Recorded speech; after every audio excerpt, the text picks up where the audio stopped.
Is there ever anyone that you've seen in the crowd? You're like, really? Donald Trump and Candace Owen, I would just baff to just see them there. You're joking. Yeah, Donald Trump. that was the Kevin Holland fight. Again, he's a massive UFC fan. Yeah. So, and I forgot that because I know I've actually been there. I was there the following year, which was interesting as well because I was the year before. Kevin Holland was actually fighting on that show. It was I went to go see my boy Izzy. Izzy was fighting Pereiro. He got the one back.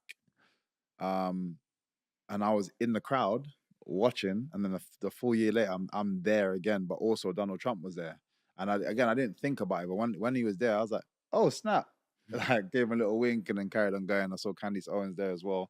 These are people obviously I'm very like I like to kind of understand what's going on with certain things. So I look a lot of like I've seen a lot of like Candace Owens podcasts because she can be quite controversial. Yeah. But I like some of the stuff she says. Not everything, but I like some of the stuff she says. I like to try and understand some of the stuff that I'm against, but she says. Obviously Donald Trump as well.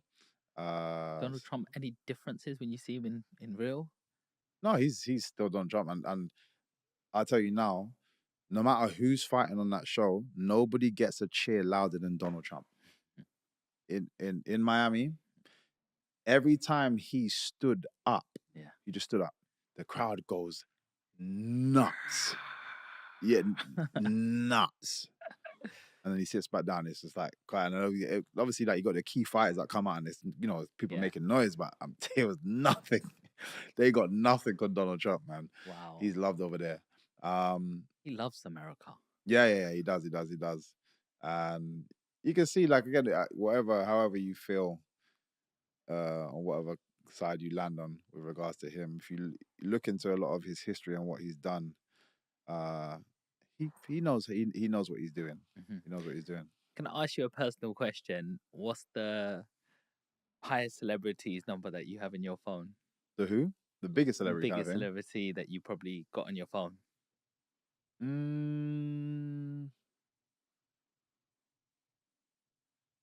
I guess it would be 50. But everyone's big in different ways. Like yes. I used to chat to Tom Holland. Not Tom Holland, sorry. Tom Hardy, sorry. Because we were talking about something ages ago, and then just stayed in touch. There's big musicians that I chat to all the time. A lot of them are more so from over here. Yeah. When you ring 50, does he pick up straight away, or would he get back to you in a week or two? Like, are they really that busy like you think they are? Yeah, it varies. He could get back to you months down the line, or he can get back to you straight away. It varies. So yeah, and he I know is so active, and he's a person that if you are, and for people that are busy as well, I get that. If he's a person, if you are not in his field of view while he's doing something, you can be forgotten very quickly because he's hustling. He's always moving. So I say when he's in town, I always check him. We always catch up, and be chatting for hours. But then if he's not about, he's just doing his thing. So you got to keep trying to jump in his way, like, yo, what's up? But yeah, there's like I wouldn't, even with him, I wouldn't say we're close at all. Like we get on, and it's cool to have somebody like him that you can speak to on occasion. But the keys for me are people that can actually help, or I can help. You know what I mean? Like those are the interactions, and those are the relationships that mean more. Yeah. Like I respect all of these other guys. Yeah. But these ones are more integral, more key, especially to my growth. So ask me the same question, bro. Who's in your phone? Michael Venom. I love you, bro. Respect, man. Come on, bro, man. Honestly, you're that guy. Like, there's certain people who break barriers in your beliefs. When I first came on social media, I met a guy called Samuel Leeds. Very controversial. Some people like him, some people don't. Does a £1 course. Yeah, you might buy another course after that, but he does get you results as well. Okay. Whether that's breaking beliefs. And when I've started this podcast world, obviously I've met a lot of people, but when I met you at the O2 and how humble you are, I was like, there is real people out there. He doesn't let none of this get to him. And that's the biggest thing. I respect that more than you're fighting. Yeah. I'm sorry, because I respect you in the cage as well. I'm like, I don't know how he does that, but that's his profession. Yeah. But outside that profession, like, I'm not gonna name any names, but I've met fighters and they don't have that energy. They're like, how much am I getting paid? What's in it for me? Yeah. And then cut off straight after. Yeah. And it's just like, you just feel, a bit different. It's a difficult one because I'm being myself, but then there have been times where I'm like, in the reverse role, when I'm being nice, you can also have people take advantage of that. So then I also understand when I see some people in the similar statuses as myself be cold. I'm like, I kind of get you depending on how I can't say how you started, but I can also understand how you can get to that place. Yeah.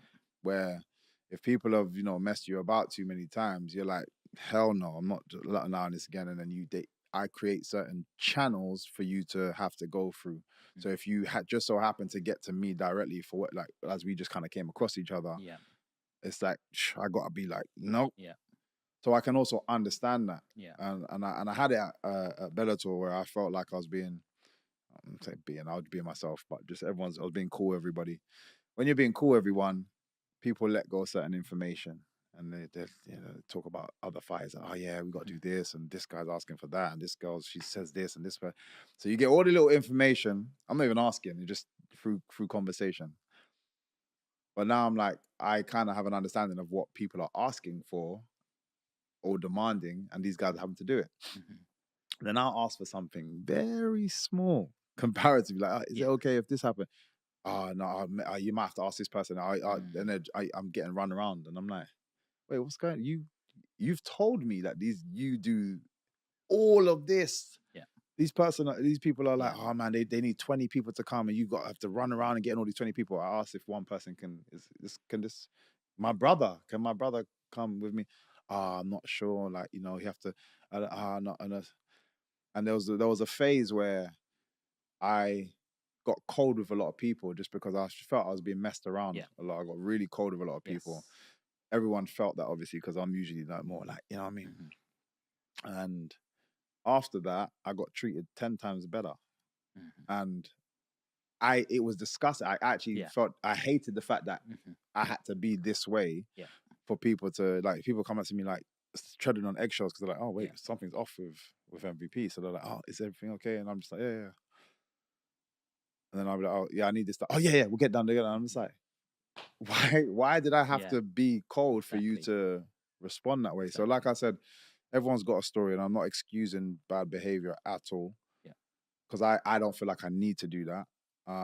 But I also can understand how you can get to that place.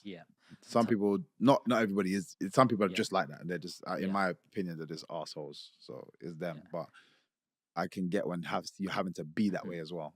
I totally do get what you mean, because sometimes I'll have a bunch of people just come straight to me and go, can you just tell me this? It's like they want a piece of you straight away. And sometimes I like to ask something back, and I'm like, sure, what is it that you do? This. Oh, I need a little bit of help in that. Can you help me also? And then when they go, oh, we can talk about that, I'm like, you're not giving me that same energy. Yeah, we can talk about what you can do. Like, that's what I've had to learn, because before it's like, suck in your energy, give in. And then when you ask for one thing back and they don't, it actually, well, for me, it hurts me psychologically, because I've done so much for you and other people. I give out good energy. Why can't I just receive it back? 100%. We're all human. Why can't we have that exchange? Balance is important as well. It can't just be one way. But yeah, I can totally relate to that. Before we wrap this one up, we've got to talk about a very important fight, the Ian Gary fight. That was the last fight you had? Yeah.